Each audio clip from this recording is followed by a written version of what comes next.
తెలంగాణలో ఈ car racing వ్యవహారం తీవ్రంగా దుమారం రేపింది.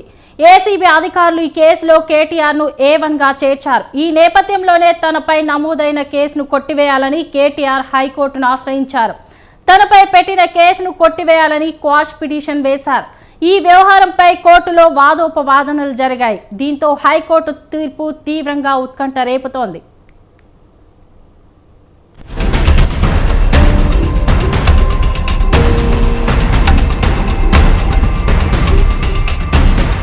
కేటీఆర్ క్వాష్ పిటిషన్ పై తెలంగాణ హైకోర్టు తీర్పు రిజర్వ్ చేసింది.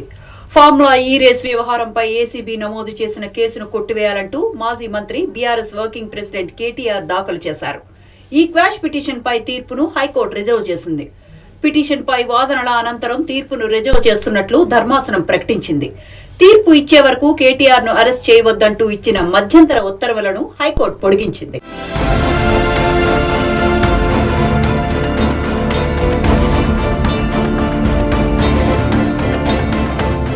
ఇవాళ కేటీఆర్ పిటిషన్ పై ఇప్పటికే ఏసీబీ కౌంటర్ దాఖలు చేసింది. ఇందులో కేసుకు సంబంధించి ఏసీబీ పలు అంశాలు పేర్కొంది. నిబంధనలకు విరుద్ధంగా డబ్బు చెల్లించారని కోర్టుకు తెలిపింది. అవినీతి నిరోధక చట్టం నేరపూరిత కుట్ర సెక్షన్స్ పెట్టినట్లు చెప్పింది. ప్రజాధనం దుర్వినియోగం చేసినందుకు కేటీఆర్ పై కేసు నమోదు చేశామని ఏసీబీ వివరించింది. ఫార్ములా ఈ ఆపరేషన్ సంస్థను ఎఫ్ఐఆర్ లో చేర్చారా అని అడిగిన హైకోర్టు ఇందులో ఎవరెవరి మధ్య ఒప్పందం జరిగిందని ప్రశ్నించింది.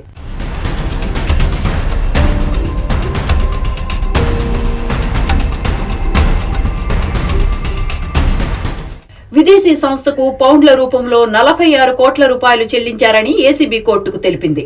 ఇందులో ఎక్కడా ఆర్బీఐ నిబంధనలు పాటించలేదని ఆరోపించింది.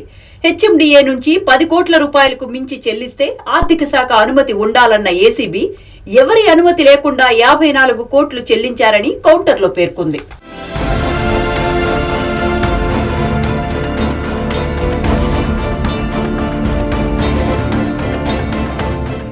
ఇక కేటీఆర్ తరపున సుప్రీంకోర్టు సీనియర్ లాయర్ సిద్ధార్థ్ తవే వాదనలు వినిపించారు.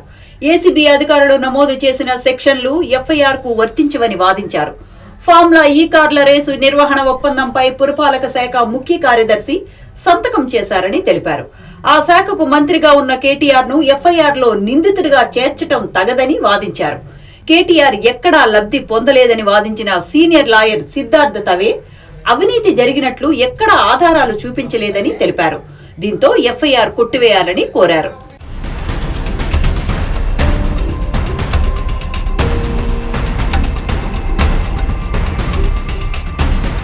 భోజన విరామం తర్వాత ఏజీ గతంలో జీహెచ్ఎంసీ కమిషనర్ గా ఉన్న దానకిషోర్ లాయర్ కోర్టుకు వాదనలు వినిపించారు. ఏసీబీ తరపున వాదనలు వినిపించిన ఏజీ సుదర్శన్ రెడ్డి ఈ కార్ల రేసింగ్ సీజన్ 10 ఒప్పందానికి ముందే చెల్లింపులు చేశారని తెలిపారు.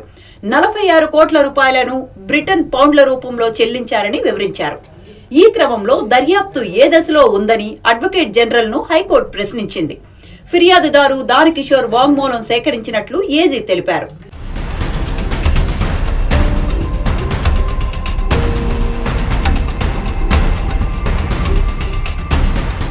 నిందితులు ఏమైనా పిటిషన్లు దాఖలు చేశారా? ఈ కేసులో నిందితులుగా ఉన్న అరవింద్ కుమార్, బిఎల్ఎన్ రెడ్డి పిటిషన్లు దాఖలు చేశారా అని హైకోర్టు ప్రశ్నించింది. నిందితులు పిటిషన్లు దాఖలు చేయలేదని చెప్పిన అడ్వకేట్ జనరల్ కేసులో ఇప్పటి వరకు ఎవరిని అరెస్ట్ చేయలేదని కోర్టుకు తెలిపారు. కేసు దర్యాప్తు ప్రాథమిక దశలోనే ఉందని, అన్ని ఆధారాలు బయటపడతాయని ఏజీ తెలిపారు. గవర్నర్ అనుమతి తరువాతే ఎఫ్ఐఆర్ నమోదు చేశామని వివరించారు.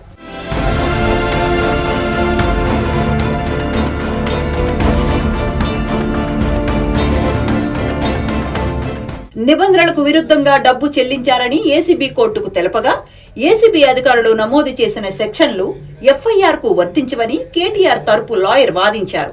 ఈ నేపథ్యంలోనే హైకోర్టు తీర్పును రిజర్వ్ చేసింది. దీంతో ఈ కేసు వ్యవహారం మరింత హాట్ గా మారింది.